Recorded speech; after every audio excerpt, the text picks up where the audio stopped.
Saudaraku, kita patut mengucap syukur pada Tuhan untuk pemeliharaan Tuhan bagi kehidupan kita. Kalau kita sehat, kalau kita diberi iman yang kuat, bahkan diberi kesempatan untuk belajar firman Tuhan, kita juga patut bersyukur kalau kita masih bisa memiliki kasih yang daripada Tuhan. Sehingga kita perhatikan bagian firman Tuhan, Yohanes pasal 3 ayat 16, di sana dikatakan, karena begitu besar kasih Allah akan dunia ini, sehingga ia telah mengaruniakan anaknya yang tunggal, supaya setiap orang yang percaya kepadanya tidak binasa, melainkan beroleh hidup yang kekal. Kemudian kita perhatikan lagi dari 1 Korintus pasal 13 ayat 1 sampai ayat 3. Sekalipun aku dapat berkata-kata dengan semua bahasa manusia dan bahasa malaikat, tetapi jika aku tidak mempunyai kasih, aku sama dengan gong yang berkumandang dan canang yang gemerincing. Sekalipun aku mempunyai karunia untuk bernubuat, dan aku mengetahui segala rahasia dan memiliki seluruh pengetahuan, dan sekalipun aku memiliki iman yang sempurna untuk memindahkan gunung, tetapi jika aku tidak mempunyai kasih, aku sama sekali tidak berguna. Kemudian dikatakan, dan sekalipun aku membagi-bagikan segala sesuatu yang ada padaku, bahkan menyerahkan tubuhku untuk dibakar, tetapi jika aku tidak mempunyai kasih, sedikit pun tidak ada faedahnya bagiku. Karena memang manusia itu memerlukan kasih dalam hidupnya. Kita lahir dalam dunia ini bukan serta-merta loh. Ada orang tua yang mengasihi kita, sehingga kita dirawatnya, dijaganya, dibimbingnya, dididiknya. Karena apa? Karena dia mengasihi kita. Dan sama seperti Allah itu, dia menghadirkan kita, menaruh gambar dan rupanya pada kita. Ketika kita berdosa, dia menebus dosa kita, mengutus anaknya yang tunggal, dikaruniakan, dikatakan, untuk menyelamatkan kita. Kenapa dia melakukan semuanya itu? Karena begitu besar kasih Allah. Akan siapa? Akan dunia ini, akan orang yang berdosa ini. Ya bersyukurlah kita yang berdosa, yang diselamatkan karena kasih-Nya. Tapi kalau kita tidak paham juga tentang kasih Tuhan yang besar itu, ya memang kita yang memang adalah orang berdosa yang tegar hati, sehingga kita membandel, menolak anugerah Tuhan. Dapat dikatakan bahwa siapa yang rugi sekarang? Bukan Tuhan yang rugi, kitalah yang rugi. Sehingga bagi saya, ya anugerah Tuhan itu harusnya membuat kita bersimpuh dan malu tertunduk, bahkan menerimanya, bukan hanya dengan sukacita, ya, dengan rasa malu, karena kita tahu bahwa sebetulnya kita tidak pantas. Tapi kalau Tuhan kasih, kita memuji Tuhan, bahkan harusnya kita melakukan yang terbaik. Nah, menarik bahwa di gereja Korintus banyak orang yang luar biasa, penuh dengan karunia-karunia. Ada yang bisa berbahasa-bahasa roh, tetapi dikatakan, jangankan bahasa roh, sekalipun aku dapat berkata-kata dengan semua bahasa manusia,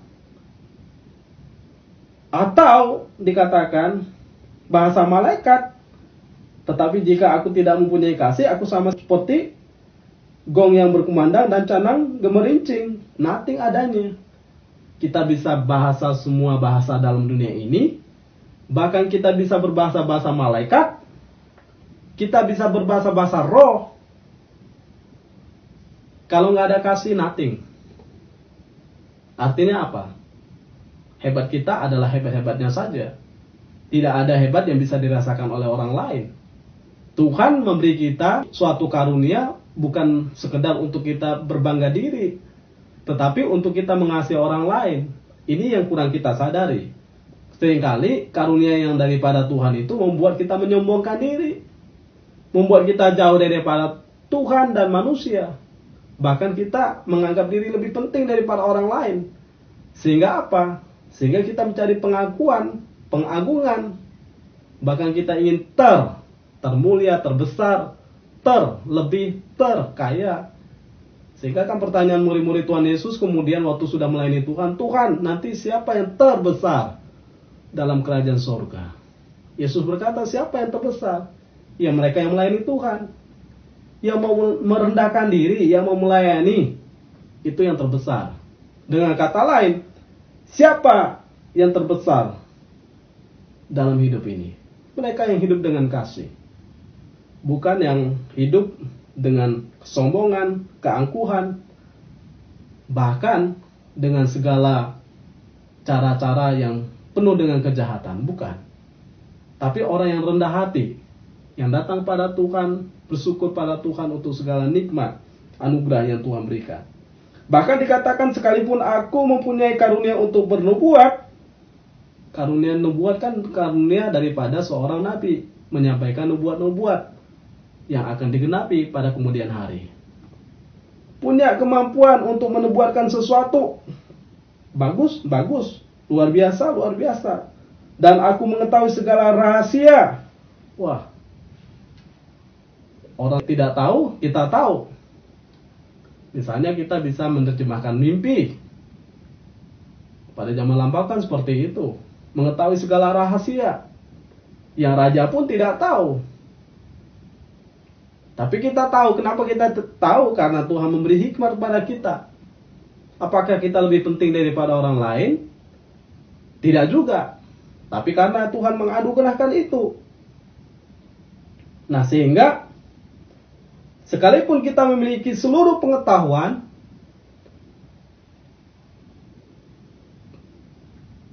ya dapat dikatakan seluruh pengetahuan yang ada dalam dunia ini, kita punya semuanya. Wah, penting ya, luar biasa ya. Dikatakan, sekalipun aku memiliki iman, bukan hanya bisa tahu tentang rahasia, tapi juga mempunyai pengetahuan, memiliki iman. Iman ini luar biasa ternyata. Iman yang sempurna untuk memindahkan gunung. Artinya bisa melakukan segala sesuatu yang ajaib. Yang tadinya menurut manusia mustahil. Kita punya iman yang besar. Ya karena bukan kehebatan kita sih, tapi Tuhan yang mau menyatakan kehendaknya. Sama seperti Musa kan, membelah laut Tebrau dengan tongkat. Itu kan suatu kekuatan iman. Di mana sebetulnya dia bergantung pada Tuhan. Tuhan katakan, belalah laut itu. Dengan apa? Dengan tongkat. Wah, secara manusia nggak masuk akal, tapi dia beriman. Sama seperti juga Abraham. Abraham punya satu anak, Tuhan minta diserahkan. Secara manusia mustahil mau menyerahkan anak yang tunggal, yang susah-susah dia dapat. Dan itu dapatnya pas waktu dia tua lagi. Tapi kemudian karena dia tahu Tuhan itu yang minta, berarti Tuhan tahu cara menyediakan anak. Kalaupun nanti dia mati, Tuhan bisa membangkitkan. Itu dikatakan dia beriman. Sehingga iman yang tadinya dia tidak mampu mencapai ke sana, dia bisa mencapai ke sana. Itu membuat orang itu dikatakan memiliki iman yang sempurna. Nggak gampang. Tapi dikatakan sampai gunung pun bisa dipindahkan. Siapa memindahkannya? Bukan karena iman kita ya, tapi karena Tuhan. Kalau Tuhan mau, ya segala sesuatu sih bisa. Tapi bukan berdasarkan kita mau, ngotot, harus ini, harus itu. Harus kaya, harus sembuh, harus lancar, dan lain sebagainya. Kalau enggak berarti ditekankan, berarti kamu belum beriman. Atau belum beriman sungguh-sungguh. Nah, takaran beriman sungguh-sungguh gimana? Jangan sampai terjebak. Sehingga dalam bagian ini sebetulnya iman yang didasarkan pada suatu ketaatan pada kehendak Tuhan.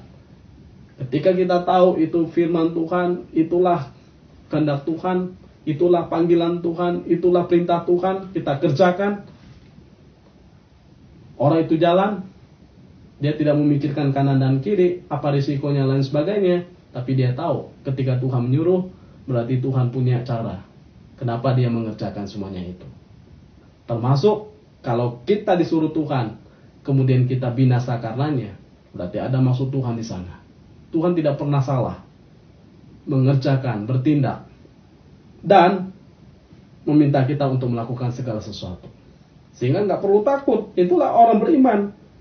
Tetapi jika aku tidak mempunyai kasih, dikatakan, meskipun dia punya iman yang sempurna, aku sama sekali tidak berguna, nggak ada gunanya. Kenapa? Ya karena itu hanya untuk diri kita sendiri. Bahkan dikatakan, sekalipun aku membagi-bagikan segala sesuatu yang ada padaku. Wah, tampak hebat ya. Bisa bagi-bagi. Membagi-bagi sembako. Membagi-bagi berkat. Hambur-hambur uang. Bahkan sedekah dan sebagainya seperti orang dermawan. Tetapi dikatakan, meskipun juga aku menyerahkan tubuhku untuk dibakar, jika aku tidak mempunyai kasih, sedikit pun tidak ada faedahnya bagiku.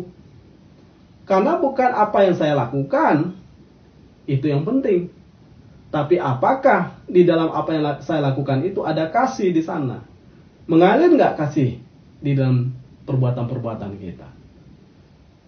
Mengalir tidak kasih Tuhan di situ? Kalau tidak, berarti kita menjadi orang yang menganggap diri sebagai orang yang hebat.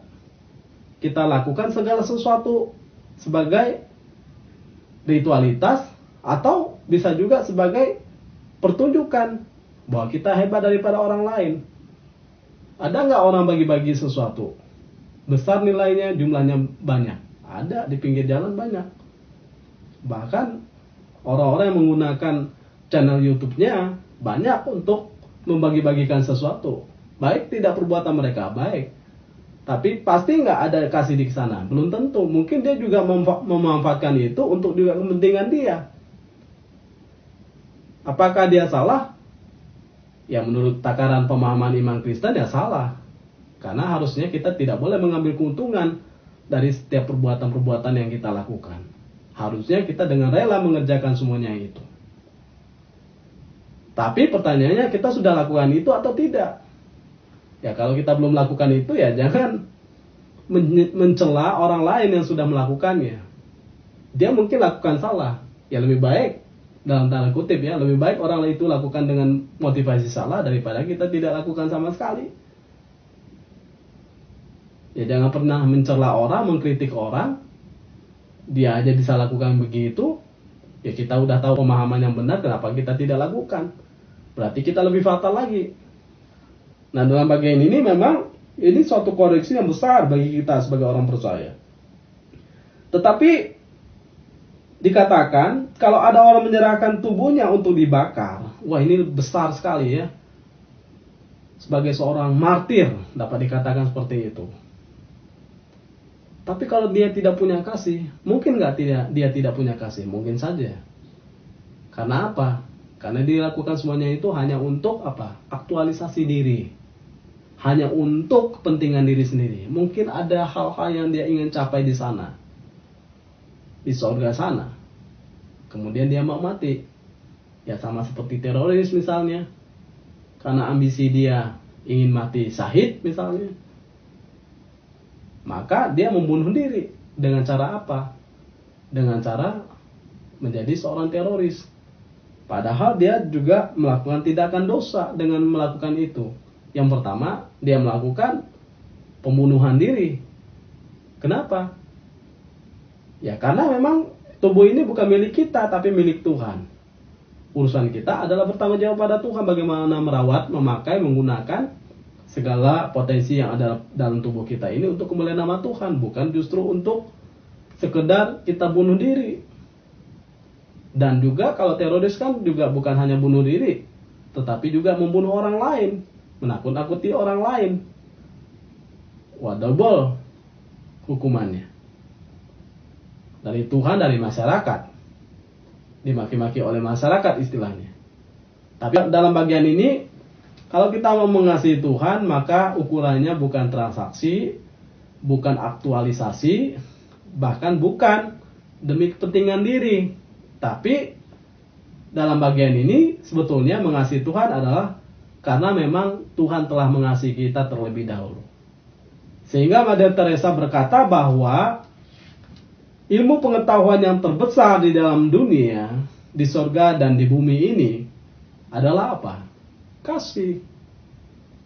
Kasih yang membuat sorga menjadi tempat yang mulia, yang indah, yang penuh dengan sejahtera, penuh dengan sukacita. Dan kasih pun harusnya hadir dalam kehidupan kita. Dan itu yang membuat kita penuh dengan sejahtera, penuh dengan kemuliaan, penuh dengan keagungan. Nah, tanpa kasih, maka semua yang kita lakukan, yang kita anggap hebat itu tidak ada artinya, tidak ada nilainya. Jadi kasih dapat dikatakan adalah berkat terbesar yang telah Tuhan berikan bagi setiap insan di dalam dunia ini. Ya, pertanyaannya adalah apakah saya punya kasih atau tidak? Ya, kalau tidak, ya pertanyakan pada diri kita, kenapa tidak? Ya, kalau punya, selama ini apakah kita sudah mengasihi atau tidak? Ya, jangan cuma berkata punya. Dan kita mempunyai kasih, itu sesuatu yang hebat daripada Tuhan. Karena Tuhanlah yang telah mengasihi kita. Sehingga kasih adalah karunia terhebat sepanjang sejarah kehidupan. Orang bisa mengejar karunia-karunia yang luar biasa. Karunia iman, karunia bernubuat, karunia berbahasa roh, karunia apa lagi? Melakukan mujizat dan lain-lain, mengusir setan. Tetapi kasih adalah karunia yang terhebat, yang harusnya kita miliki, yang harusnya kita kejar. Dan harusnya semua orang mempunyai karunia ini sebagai manusia ciptaan Tuhan. Kasih adalah ilmu tertinggi yang Tuhan hadirkan di dalam dunia.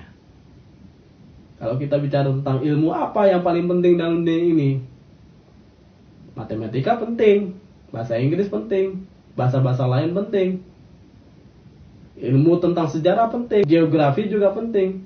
Tetapi sebetulnya yang lebih penting dari semuanya itu adalah, dari semua itu apakah kita mengasihi. Sehingga kasih adalah kekayaan berharga yang paling kita butuhkan dalam dunia ini. Meskipun kita kaya luar biasa, punya harta, punya pengetahuan, talenta, dan penuh dengan jabatan, tapi kalau kita tidak mempunyai kasih, ya sebetulnya kita paling kasihan sekali. Berarti tidak dampak bagi orang lain, hanya bagi diri kita sendiri. Artinya bahwa kita hanya hidup untuk diri, tidak hidup berelasi dengan orang lain. Padahal Tuhan memberi kasih itu supaya kita hidup berelasi dengan orang lain. Hidup berelasi dengan Tuhan, hidup berelasi dengan sesama. Sehingga kasihlah Tuhan dengan segenap hatimu, dengan segenap jiwamu, dengan segenap kekuatanmu, dengan segenap akal budimu. Dan juga apa? Kasihlah sesamamu manusia seperti dirimu sendiri. Kalau kamu mau dikasihi, ya kasihlah orang lain. Apa yang ingin orang lain perbuat kepadamu, maka kamu perbuat itu kepada mereka. Jangan menuntut orang lain, tuntut dirimu untuk berbuat itu kepada orang lain. Sehingga kasih adalah kekayaan yang berharga. Jadi kasih itu bukan kita minta dia mengasihi kita, kita minta diri untuk mengasihi orang lain atau menuntut diri. Sehingga pencapaian karunia rohani yang tertinggi dalam hidup manusia adalah kasih. Tidak ada seorang pun yang pernah membantah bahwa kasih memang penting dalam hidup ini. Orang tua mengajar kita untuk mengasihi. Kami waktu kecil suka berantem karena 3 laki-laki, 2 perempuan. Nah, 3 yang laki-laki ini, 1 laki-laki, 2 laki-laki, 3 saya laki-laki. Yang namanya laki-laki semua di rumah, wah, berantem setiap hari. Tetapi orang tua mengingatkan, ya supaya saling mengasihi selama kita bersama. Ada waktunya nggak seperti ini lagi. Ada waktunya kita berpisah kok. Berpisah karena besar ya. Karena akan sekolah, akan kuliah, akan berumah tangga. Otomatis waktu-waktu yang kita miliki ini nggak seperti ini terus. Nah, bagaimana kita bisa menggunakan waktu kita? Jangan sampai waktu berkumpul jadi waktu bertengkar. Harusnya waktu berkumpul adalah waktu mengasihi. Apa yang bisa saya lakukan untuk saudara saya? Nah, sekarang saya sadar dengan kata-kata mama saya bahwa ya jangan bertengkar, harus saling mengasihi. Nanti kalian susah ketemu. Susah hidup seperti ini lagi. Betul. Mereka di Kalimantan, saya di Jakarta. Ya suku-suku bisa 5 tahun sekali pulang. Nah, tapi betapa berharganya kasih itu sebetulnya. Itu yang ingin dipesankan mama saya. bahwa kasih itu lebih berharga dari emas dan perak dan permata dan rebutan atau mainan atau warisan. Kasihan sekali ada orang yang ribut karena warisan, atau perpecahan keluarga terjadi karena warisan. Tetapi sebetulnya karunia yang utama dalam hidup bukan nubuat, bukan bahasa roh, karena semuanya itu justru dapat menimbulkan perpecahan. Ada orang rasa lebih jago daripada orang lain. Ada yang sebelah sini berkata yang penting nubuat, ada yang sebelah sini berkata yang penting bahasa roh. Nah, yang terjadi apa kemudian? Karena nggak ketemu pemahamannya, akhirnya saling memisahkan diri. Yang bernubuat ketemu dengan bernubuat, atau menyatu dengan yang bernubuat. Yang berbahasa roh ketemu dengan berbahasa roh. Akhirnya apa? Terjadi perpecahan. Harusnya nggak perlu.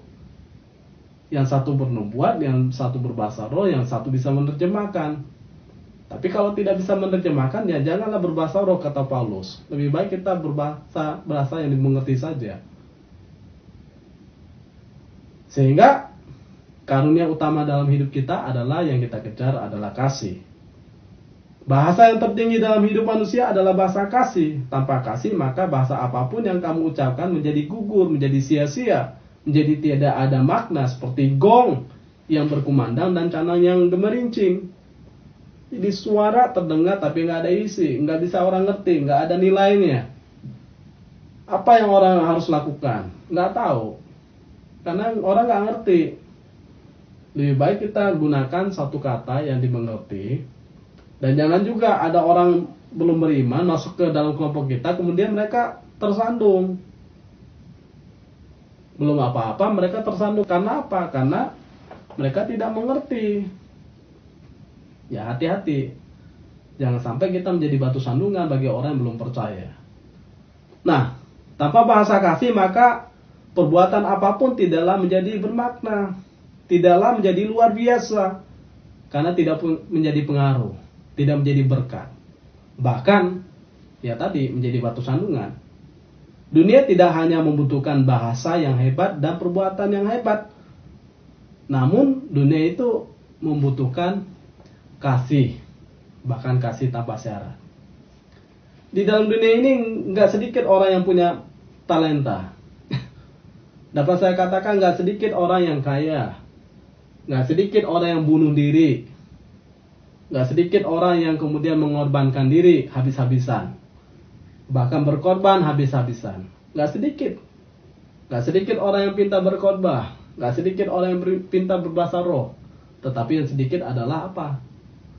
Orang yang punya kasih. Apakah itu kita? Ya saya juga tidak tahu.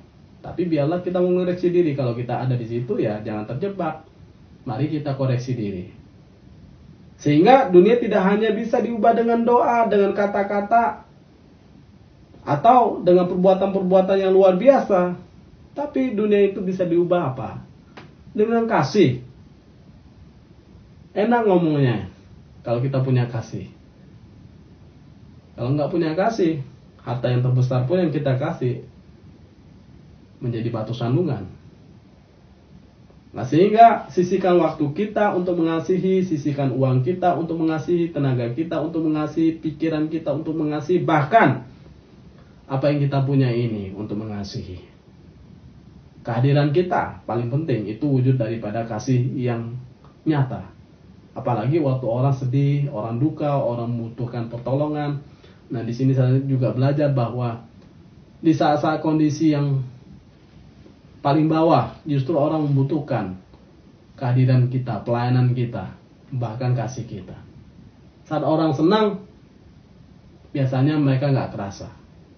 Saat orang bangkrut, saat orang sakit, saat orang menderita, saat orang berada dalam suatu krisis, mereka sangat membutuhkan kasih. Jadi jangan abaikan kesempatan-kesempatan itu. Sehingga saya juga jadi mengerti bahwa lebih baik pergi ke rumah duka, itu yang dikatakan oleh firman Tuhan, daripada ke tempat pesta. Kenapa? Di rumah duka itu kata-kata kita menjadi kata-kata yang sangat-sangat diperlukan. Kehadiran kita menjadi kehadiran yang sangat-sangat diperlukan. Orang bisa merasakan kasih kita, nggak usah banyak ngomong, nggak usah banyak menghakimi, Nggak usah banyak berbahasa-bahasa rohani. Dengan kehadiran, dengan kata-kata mendoakan, meneguhkan, itu sudah menjadi berkat. Bahkan mutiara yang baik, yang besar bagi keluarga itu. Lebih baik kita pergi ke rumah duka. Mereka akan merasakan sentuhan kehadiran kita. Daripada di rumah pesta, orang senang semua. Kadang apa yang kita ucapkan nggak didengarkan oleh dia.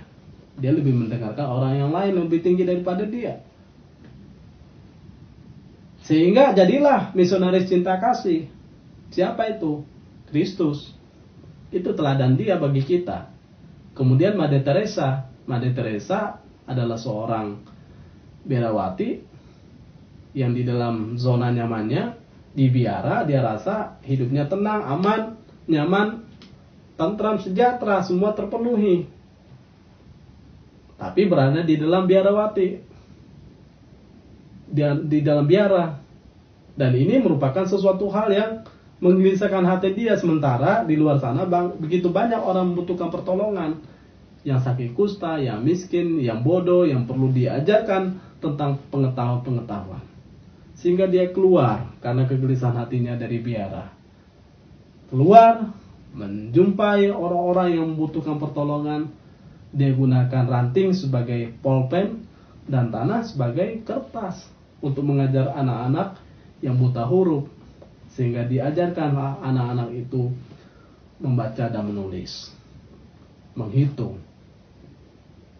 Sehingga kehadiran dia mengurangi orang-orang yang bodoh, mengurangi penderitaan orang lain. Matematika kita adalah matematika sebetulnya mengurangi orang-orang yang terbelakang, mengurangi kesedihan, mengurangi kebodohan, tetapi menambah kebahagiaan, menambah kepintaran, menambah suatu pengharapan, menambah kasih bagi orang-orang yang membutuhkan. Sehingga Mother Teresa pernah berkata, jika kamu ingin mengubah dunia, ya pergi ke rumahmu dan kasihlah keluargamu. Ya jangan muluk-muluklah kita ingin ubah dunia ini. Mulailah dari keluarga kita. Kamu hadir nggak sebagai orang yang mengasihi?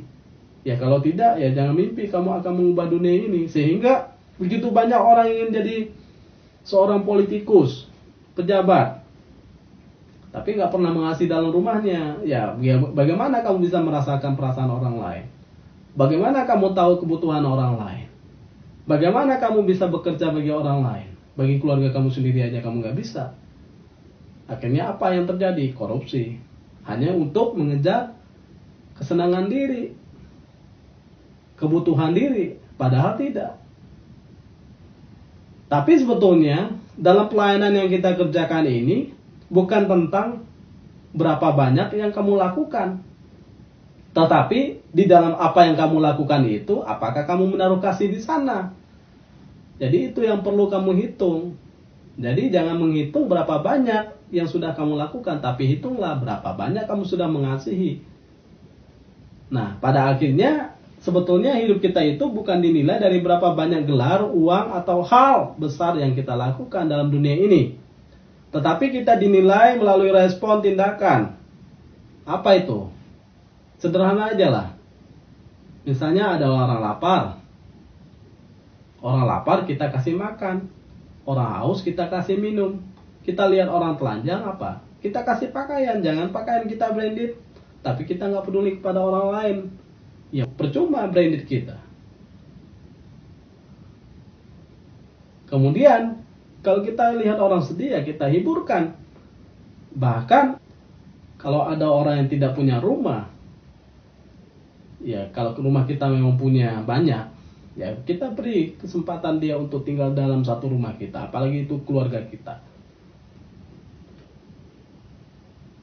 Nah, jadi tidak hanya lapar dalam konteks memberi makanan, tapi ketika orang lapar, ada orang lapar yang lapar kasih sayang. Ada orang mungkin tidak lapar secara perut, tapi ada orang-orang yang membutuhkan kasih sayang, membutuhkan sentuhan.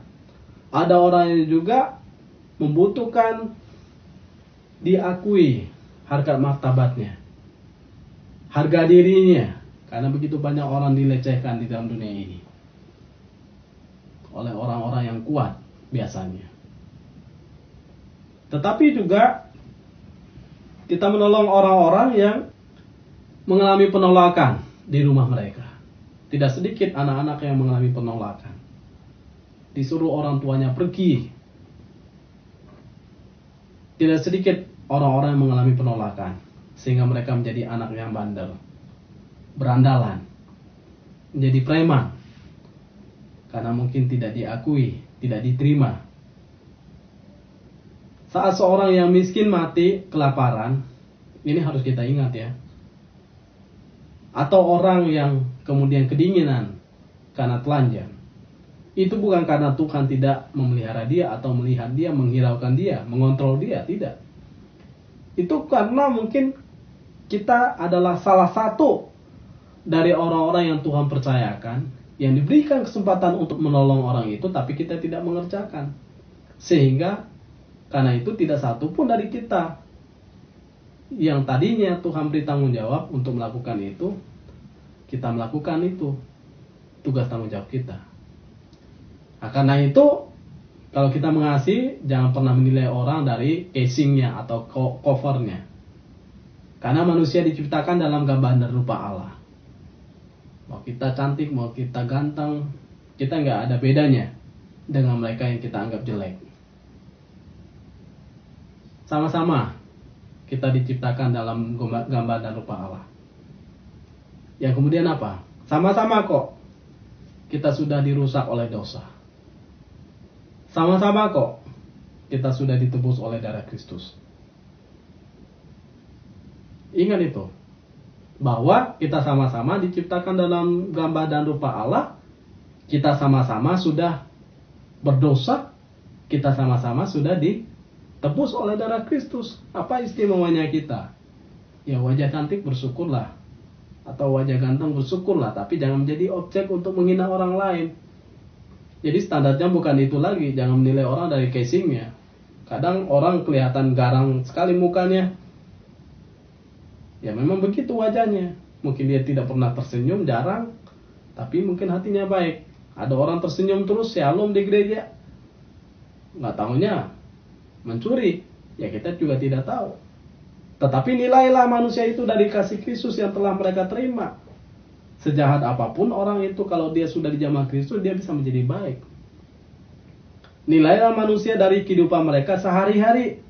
Kita bisa lihat kok mereka dari buah-buah atau cara mereka menjalani hidupnya. Jadi gampang melihat orang. Lihatlah manusia dari langkah-langkahnya, perbuatan-perbuatannya. Atau lihatlah pohon dari buahnya. Kalau memang dia pohon cabai, nggak mungkin menghasilkan buah mangga. Sebaliknya, tidak mungkin kan? Jadi dunia tidak bisa diubah dengan kata-kata saja, dengan wacana, dengan mimpi saja. Harus ada perbuatan yang di dalamnya. Karena kehebatan daripada kehidupan kita ini adalah bagaimana kita mengubah dunia dengan cinta. Jadi dunia ini bisa diubah dengan apa? Dengan cinta. Itu standar yang sangat normal. Bisa beda agama, bisa. Bisa beda suku, bisa. Tapi jangan sampai kita tidak punya cinta. Kalau tidak ada cinta, waserbang. Tempat yang dekat sekalipun menjadi jauh. Orang satu rumah pun menjadi jauh sekali. Istri pun bisa menjadi jauh sekali. Karena udah gak ada cinta. Tapi kalau ada cinta, yang jauh menjadi dekat. Teleponan tiap hari, video call lagi. Wah, ngomongnya sayang-sayang gitu kan. Ya karena ada cinta. Tapi di rumah, satu rumah, wah, jangankan ngomong. Dalam satu rumah aja bisa tempat berbeda, kamar berbeda. Dan memang alat kasih adalah alat yang mempersatukan. Karena kasih mempersatukan, mengharmoniskan, membuat kita belajar untuk peduli, untuk menghormati, untuk melakukan hal yang terbaik bagi orang yang kita kasihi. Bagaimana kita bisa mengasihi orang yang lapar? Ya kalau kita punya kasih pasti ada caranya. Yakinlah kalau kita punya kasih pasti banyak inisiatif. Kita lihat orang lapar di pinggir jalan, kita pasti beli sesuatu buat dia. Ada kreativitas yang muncul. Dan itu saya belajar. Pernah saya lihat orang gila, dia kedinginan karena hujan. Kemudian saya beli nasi goreng karena malam. Saya datang, saya kasih, wah ngomongnya waras, enak sekali ngobrolnya. Ya tapi saya tahu bahwa memang kreativitas diperlukan untuk mendekati orang. Entah dia orang gila, dia tahu kok kalau kita mengasihi dia nggak marah pada kita. Yakinlah. Jadi orang gila didekatin dengan kita memberi sesuatu, membawa sesuatu, tidak marah. Tapi jangan sampai kita berkata dia gila. Wah dia marah karena dia rasa dia tidak gila. Kitalah yang gila. Sehingga kasih adalah alat keselamatan di tangan Allah untuk menyelamatkan umat manusia. Tuhan memakai alat itu loh, kasih, untuk menyelamatkan kita. Coba Tuhan memakai alat penghakiman, kebencian. Wah nggak mungkin kita datang. Tapi Tuhan punya jembatan yang indah, punya anugerah yang luar biasa. Sehingga hanya kasih dari sorga yang bisa mendatangkan kehidupan. Karena itu jangan mengandalkan kekuatan kita sendiri. Minta kasih Tuhan. Dan berharap pada Tuhan untuk menolong kita. Sehingga ada harapan bagi tiap manusia. Melaluinya kita bisa menolong orang untuk dihalangi dari kematian yang kekal. Dan kasih itu menembus sampai pada titik kehidupan yang terendah. Jadi Tuhan Yesus turun dari surga pada titik yang terendah sampai hina, menjadi seorang pelayan dikatakan. Bahkan seorang pelayan yang sangat-sangat terhina. Dia bahkan masuk kepada bahkan titik kematian karena dia mengasihi kita. Jadi kita manusia punya pengharapan karena Kristus mengasihi kita. Dan kita mempunyai bahagia di kekekalan sana. Tapi di sini kita sudah bahagia karena Kristus sudah memberi jaminan pada kita. Nah, kita hidup karena kasih, dan kasih itu juga lah yang menghidupkan kita hingga hari ini. Coba kalau Tuhan tidak mengasihi kita, nggak mungkin kita masih hidup dengan penuh pengharapan, dengan iman, dengan kasih, dengan kekuatan, dengan segala berkat, kesuksesan, talenta yang Tuhan anugerahkan. Jadi kasih adalah alat kemuliaan Allah yang agung untuk menyelamatkan dan menghidupkan manusia. Nah, sehingga dalam bagian ini sebetulnya ya kita bersyukur Tuhan sudah mengasihi kita, Tuhan sudah menolong kita dengan caranya yang indah, yang luar biasa. Sehingga ya dalam bagian ini kita mengenal bahwa kasih Allah itu adalah kasih yang sempurna.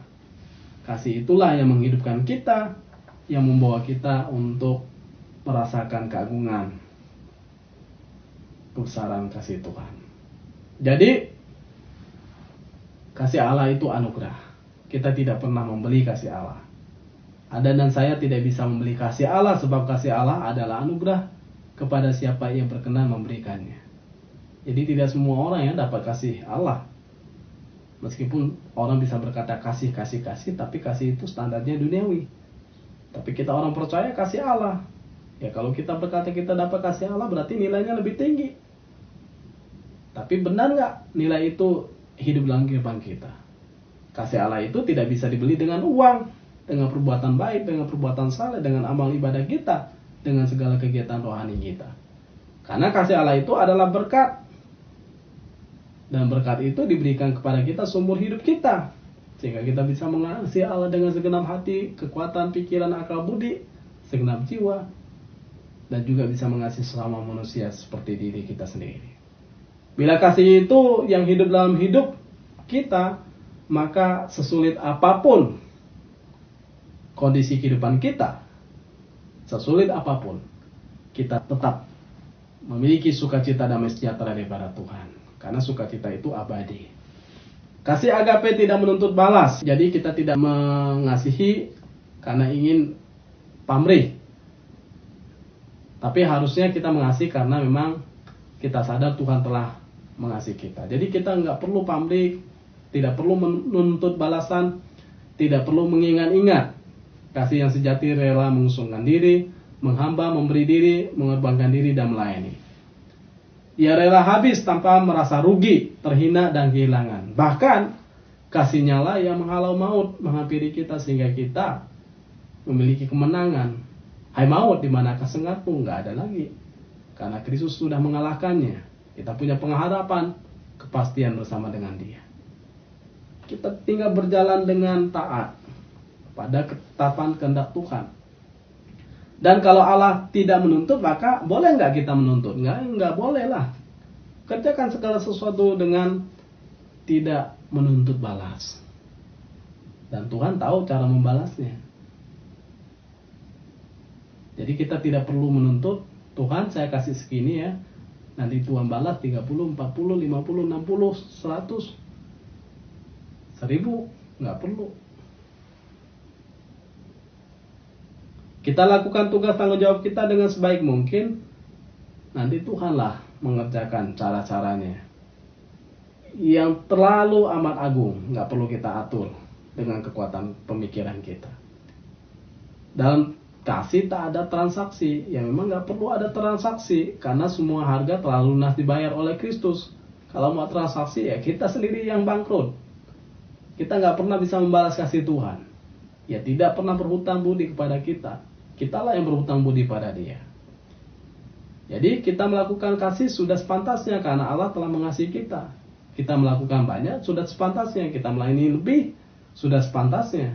Kita memberi lebih ya sudah sepantasnya. Karena memang semuanya itu berkat daripada Tuhan.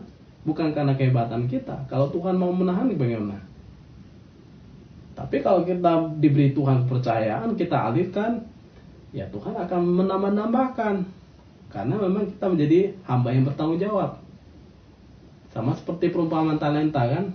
Yang satu dikasih, dia pergi, kemudian dia menguburkan. Yang dapat 2 dikatakan dia pergi, dia menjalankan, akhirnya dapat 4. Yang 5 dia pergi, dia menjalankan, akhirnya dapat 10. Yang 10 ini ditambahkan lagi 1. Karena yang 1 tadi tidak kerja, dia diambil daripadanya. Jadi jangan main-main dengan Tuhan. Ketika kamu tidak menyalurkan berkat yang Tuhan berikan, kalau Tuhan mau stop, Tuhan ambil, wah kamu yang rugi. Yakinlah nggak pernah rugi kita jalankan ketetapan kehendak Tuhan. Engkau yang berbahagia. Engkau berbagi, engkau berbahagia. Jangan pernah merasa kita pernah orang berhutang pada kita kalau kita sudah memberikan sesuatu. Enggak. Kita hanya menjalankan kewajiban kita sebagai orang percaya. Sehingga bila kita disuruh membayar kasih Allah, maka kita tidak akan mungkin sanggup membayar dan membalasnya. Bahkan sampai tubuh kita diserahkan pun ya nggak ada kemampuan bagi kita untuk membalas kasih Tuhan. Itu sebab kasih Allah itu anugerah. Dianugerahkan, bukan diperjualbelikan. Anugerah rohani, bukan transaksi dagang rohani. Dan memang karena sifat daripada kasih adalah memberi, berkorban, berbagi, menolong, dan memang murni tindakan-tindakan di dalamnya dengan hati yang tulus untuk Tuhan. Jadi hubungan kasih kita dengan Tuhan bukan hubungan tabur tuai. Ya ingat ya, hukum tabur tuai memang ada di dalam perjanjian lama, tapi hubungan kasih kita dengan Tuhan itu bukan tabur tuai. Tuhan lebih banyak menabur kalau kita mau ingat-ingat. Kita lebih banyak menuai. Tapi kalau mau hukum tuai, ya Tuhan lebih banyak menabur, harusnya Tuhan banyak menuai. Nah sekarang kebalikannya. Berarti hukum itu bukan hukum tabur tuai, hukum anugerah. Kita mau nabur apa? Kita dapat istri kan bukan karena kita menabur. Benar nggak? Atau kita dapat anak bukan karena kita menabur, maka kita dapat anak. Dan itu dari Tuhan semua. Sama seperti misalnya kamu dapat nafas hidup. Memang kamu menabur? Tidak. Atau kamu dapat badan yang sempurna karena kamu nabur? Tidak. Itu anugerah. Sama seperti juga keselamatan kan. Kita nggak bisa menabur sehingga kita bisa dapat keselamatan. Nah, sehingga orang seringkali memakai hukum tabur tuai ini hanya untuk suatu kenyamanan diri sendiri. Padahal hukum tabur tuai itu mengingatkan kepada bangsa Israel, kalau kamu melakukan suatu kesalahan, itu ada konsekuensi-konsekuensi yang ada di dalamnya. Seakan-akan seperti hukum tabur tuai. Padahal sebetulnya itu ingin mengingatkan bahwa harusnya mereka berjalan bukan berdasarkan hukum itu, tapi mereka berdasarkan ketetapan kehendak Tuhan. Jangan sampai mereka salah langkah kehidupan mereka. Nah, sehingga dalam bagian ini nilai kasih itu terletak pada si pemberinya. Allah sang pemberi, dia adalah pribadi yang memberikan pemberian-pemberian yang terindah bagi kehidupan kita. Jadi pengorbanannya, kasihnya yang besar, luar biasa. Dia bukan hanya memberikan talenta karunia pada kita, dia bukan hanya memberikan kasihnya di dalam Kristus Yesus yang menebus dosa kita, tetapi dia adalah pribadi yang memberikan apa yang kita perlukan dalam kehidupan kita. Sehingga keagungan itu terletak pada siapa? Pemberi dan penerima. Sekarang kamu yang terima menjalankan gak kasih itu? Ya ingat, Tuhan tidak pernah berhutang pada kita. Kitalah yang berhutang pada Tuhan. Jadi kalau kita berhutang pada Tuhan, pantas gak kita lakukan sesuatu dengan kasih? Pantas. Karena sebetulnya kita hanya alat saja untuk mengerjakan tanggung jawab kita. Kiranya firman Tuhan ini menolong kita, membekali kita untuk hidup memuliakan nama Tuhan. Amin.